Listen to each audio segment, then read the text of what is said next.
시청자 여러분 안녕하십니까. 2월 셋째 주 TNN 뉴스리크입니다. 서울대병원이 출입구를 폐쇄하는 특단의 조치를 취했습니다. 원내 6개 건물의 출입구가 한두 개만 남고 전부 폐쇄됐습니다. 지역사회 감염의 확산 상황에 대비하기 위한 선제적 조치로 보입니다. 18일 기준 감염자가 7만 3천 명에 달하는 코비드19와 관련해 구테호스 유엔 사무총장이 매우 위험한 상황이라고 밝혔습니다. 이날 AP통신 인터뷰에 따르면 구테호스 총장은 전 세계가 대비할 필요가 있다는 입장인 것으로 알려졌습니다. 코비드19 등 악재를 겪고 있는 한국 경제와 관련해 해외 증권사와 신평사들의 전망이 매섭습니다. 무디스와 노무라 증권은 지난 16일과 18일 하향 전망을 내놨습니다. 아시아나항공이 코비드19 위기를 극복하기 위해 비상경영을 선포하고 비용 절감과 수익성 개선에 돌입했습니다. 한창수 아시아나항공 사장과 전 임원들의 일괄 사표 제출과 급여 반납, 열흘간의 전 직원 무급 표지, 비수익성 활동 취소와 축소 등 자구책을 마련한 것으로 알려졌습니다.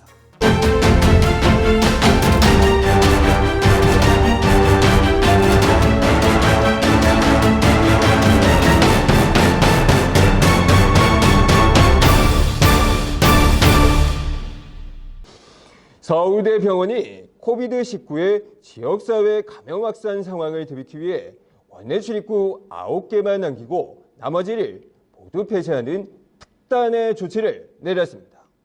18일 병원에 따르면 원내 6개 건물의 출입구가 한두 개만 남고 나머지 출입구는 전부 폐쇄됐는데요.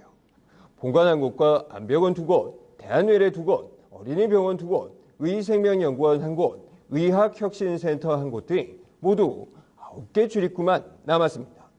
한편 병원 출입자 모두 발열과 호흡기 증상 유무를 점검받아야 하는데요. 이번 시에도 원무 수속과 병동 입원 관련 안내 과정서 재차 점검을 받아야 하는 등 방역 강화 조치가 실시됩니다. 안토니오 구테우스 유엔 사무총장이 코비드19와 관련해 매우 위험한 상황이라고 지적했습니다. 구테우스 사무총장은 18일 파키스탄서 가진 인터뷰에서 통제를 벗어난 것은 아니나 매우 위험한 상황이라면서도 전 세계적으로 대비할 필요가 있다고 이날 AP통신이 전했습니다. 아울러 그는 이 자리에서 공공의료 수준이 낙후된 국가로 확산하는 현상과 관련해서는 국제적 연대의 필요성을 강조했습니다. 코비드19 확진자가 최근 아프리카 대륙의 이집트에서도 발생하기 시작한 데 따른 것으로 풀이됩니다. 한국 경제를 바라보는 해외 증권사와 신평사들의 전망이 예사롭지 않습니다. 노무라 증권은 중국의 봉쇄 조치가 4월 말까지 계속될 경우 우리나라 올해 성장률은 1.3%, 6월 말까지 이어진다면 0.5%까지 떨어질 것으로 현지 시각 18일 내다봤습니다. 반면 중국의 봉쇄 조치가 이달 말에 끝나고 코비드19 확산이 중국 안으로 제한되는 등 전염병이 통제될 경우에는 지난해 성장률인 2%보다 조금 낮은 1.8%에 머물 것으로 전망했습니다.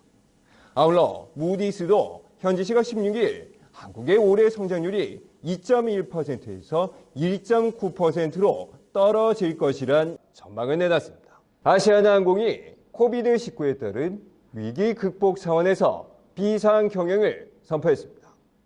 한창수 아시아나항공 대표는 18일 임직원에게 보내는 담화문에서 작년 한일 관계 악화에 이어 올해 코로나19 사태로 인해 항공 수요가 크게 위축돼 회사가 위기에 직면했다면서 이를 극복하기 위해 비용 절감과 수익성 개선에 돌입한다고 밝혔습니다. 때문에 사장과 전임원들은 사표를 제출하고 급여를 반납키로 했는데요. 일반직과 운항스무직, 캐빈스무직, 정비직 등 전직종의 직원들을 대상으로 열흘간 무급휴직을 시행하기로 했습니다. 아울러 사내외 행사 등 수익성과 직결되지 않는 활동도 취소하거나 대폭 축소할 방침으로 알려져 있습니다. 이상으로 2월 셋째 주 뉴스리그 마치겠습니다. 시청해주신 여러분 감사합니다.